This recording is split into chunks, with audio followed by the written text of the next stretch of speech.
You pull that pan out of the cabinet and you already know.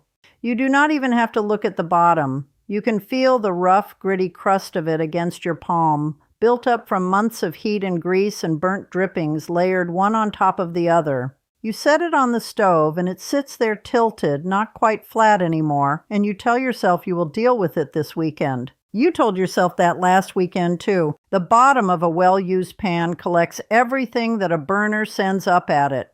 Scorched oil, splattered drippings, baked-on mineral residue from water that boiled over and evaporated. And most people spend good money on heavy-duty scrubbers and commercial degreasers trying to cut through it by force. What they find is that their arms ache, the finish is getting scratched up, and the pan bottom looks more or less the same as before. What I am going to share with you today costs somewhere around $2 to $3 in materials you may already have under your sink, and it works without a single scrub. The part that is going to sit with you is not how easy it is. It is how long you could have been doing it this way.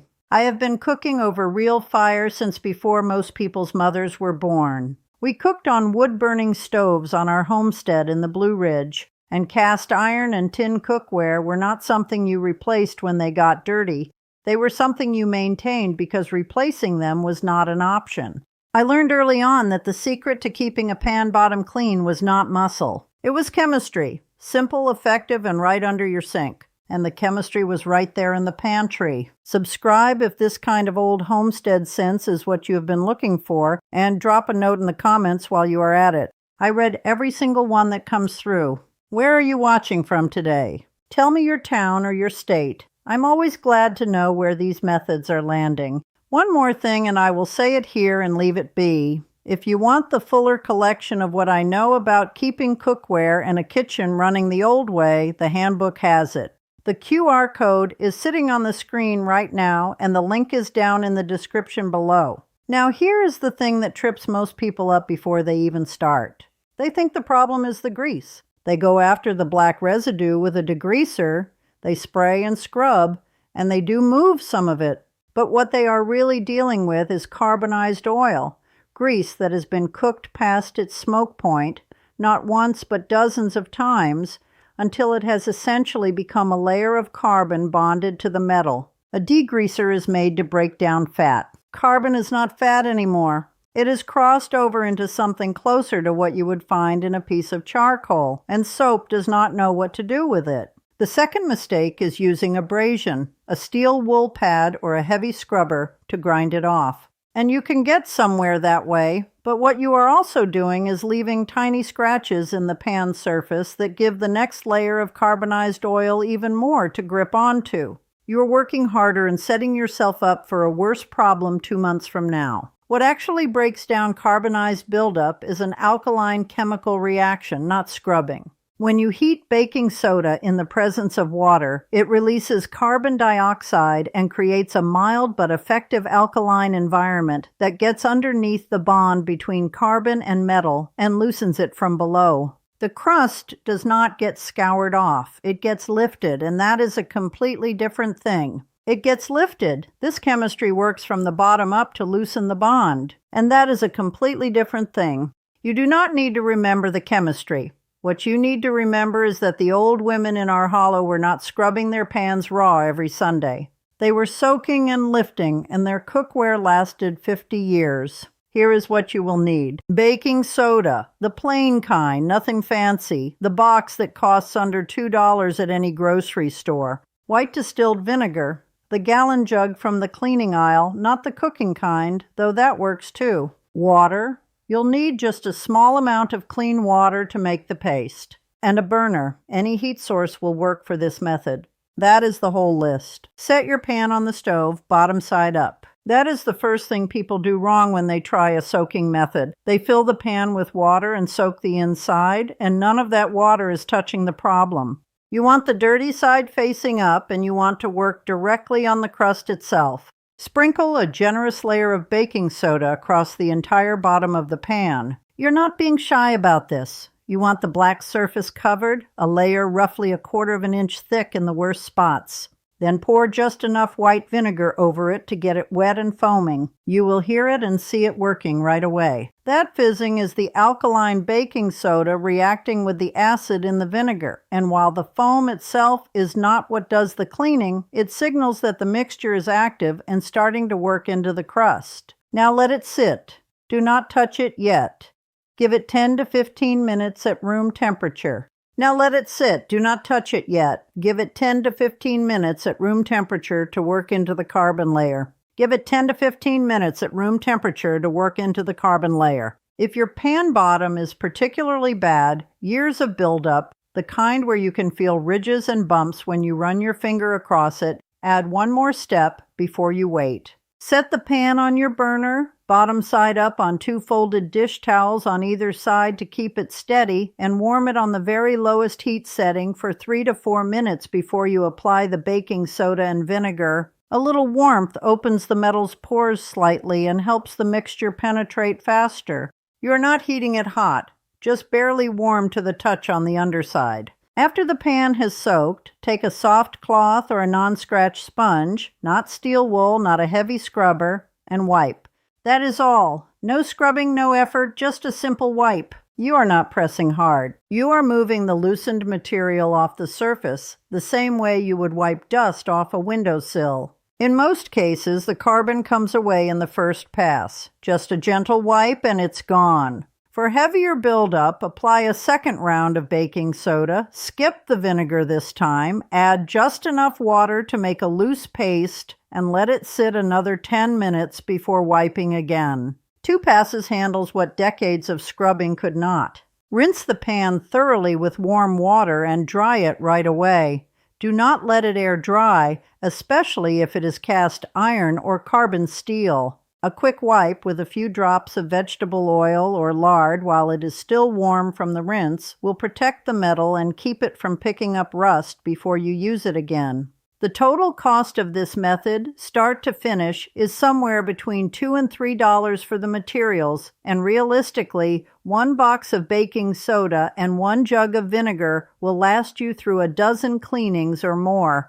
Now I want to be straight with you about something because that matters more to me than making this sound perfect. This method will not restore a pan that has been warped from years of uneven heat. If your pan bottom rocks on a flat surface, that is a structural problem and no cleaning method addresses it. What we are dealing with here is surface buildup, not metal damage. It also will not fully clear a pan bottom in one session if the carbon has been accumulating for 10 or 15 years without any attention. You may need 3 or 4 passes over a couple of days to work through the deepest layers, and the very deepest staining, the discoloration baked into the finish itself, may stay. The pan will be cleaner and perform better, but it may not look brand new. I would rather tell you that plainly than have you expect a miracle and feel let down.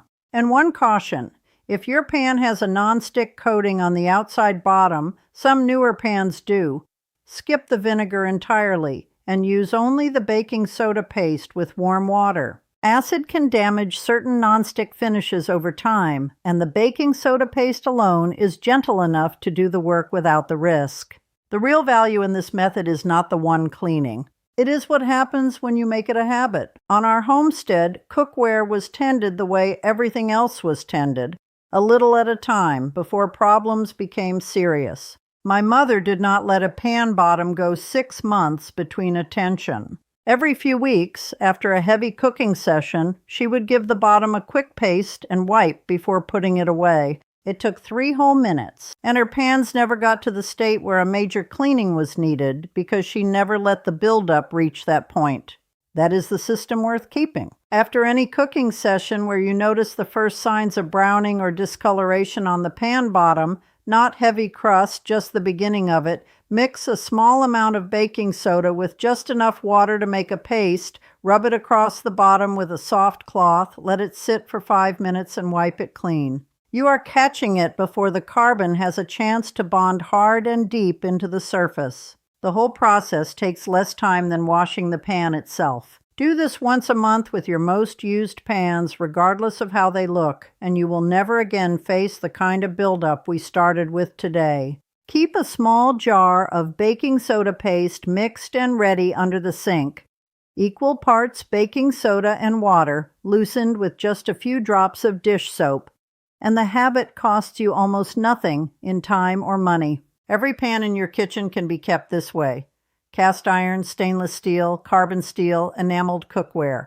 The method is gentle enough for all of them when you stay ahead of the problem. Nobody is going to sell you a box of baking soda and tell you it is better than their $40 degreaser. That is not how any of this works. The cleaning products industry depends on you believing that your household problems require specialized solutions. Solutions that come in a spray bottle with a brand name on it and a list of chemical compounds you cannot pronounce.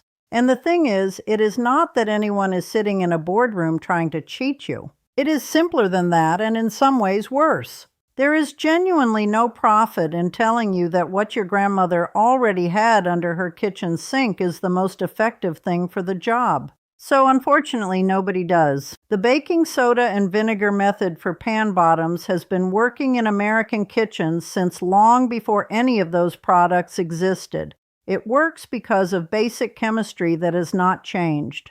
It costs you almost nothing at all. It does not scratch your cookware or fill your kitchen with fumes. And it keeps working for as long as you keep doing it, which means the cleaning product companies collect nothing from you month after month once you know it.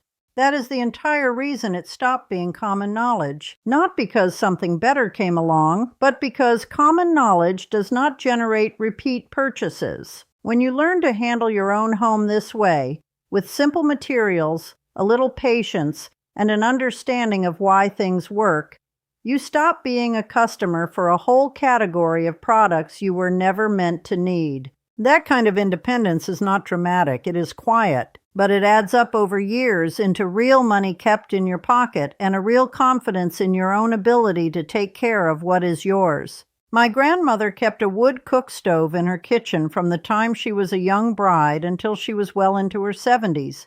That stove cooked 3 meals a day for a family of 8, and the cast iron and tin pans that sat on it saw more heat and more grease and more hard use in a single week than most modern pans see in a year. She did not own a single commercial cleaning product. What she had was baking soda in a tin on the shelf, a jug of white vinegar in the pantry, and the knowledge of what each one did and when to use it. I watched her clean a badly carbonized pan bottom when I was no more than 7 or 8 years old. She absolutely did not scrub. She sprinkled, she poured, she waited, the same as I described to you, and then she wiped it with an old cotton cloth, rinsed it at the hand pump, dried it on the stove top, and rubbed a thin coat of lard across the bottom before she hung it back on its hook. The whole thing took her maybe 8 minutes. That pan is still in my family. My daughter uses it now. The women who raised me treated their cookware the way they treated everything else on the homestead, as something worth maintaining because replacing it was a luxury they did not have and did not want. What looked like frugality from the outside was really just a deep respect for the things they owned and the knowledge of how to keep them going. That knowledge does not cost anything to pass on to you, which is exactly why I am passing it on to you today. So here is what belongs on your shopping list before this week is out. Baking soda, the plain supermarket box, under $2. White distilled vinegar, the large jug from the cleaning aisle, $1 or $2. That is your whole shopping list, and both of those will last you through many months of pan care. Flip your dirtiest pan upside down. Cover the bottom with baking soda, wet it with white vinegar until it foams, and let it sit for 10 to 15 minutes. Wipe it off with a soft cloth, no heavy scrubbing. For stubborn buildup, follow with a baking soda and water paste, another 10 minutes, another gentle wipe. Rinse dry immediately, and rub a few drops of oil across the bottom while it is still warm. That is the whole method, and $2 to $3 in materials does it. Then make the paste a habit. A small amount of baking soda and water, once a month on every pan you use regularly before the buildup ever has a chance to take hold. 3 minutes of attention now instead of an hour of scrubbing later. That is how the old homesteaders kept their cookware going for generations, not by working harder, but by staying ahead of the problem with what they already had. Now I want to hear from you. Have you ever tried a no-scrub method on your pans before and did it work? Or have you been fighting that black crust the hard way all along the way most of us were taught? Leave your answer in the comments. I read everyone that comes in, and those conversations are some of my favorite part of being here. If these old homestead methods are something you want to keep getting, the subscribe button is right there and it costs you nothing. There is plenty more where this came from, and I would be glad to have you stay. The next thing I want to share with you follows naturally from what we did today, because once you understand how alkaline chemistry works on cookware, the same principle opens up a whole corner of your kitchen you may have been fighting with for years. That one is coming, and it is worth waiting for. A well-kept pan does not come from buying better pans. It comes from knowing what you are dealing with and treating it accordingly, the same as it always did, the same as it always will.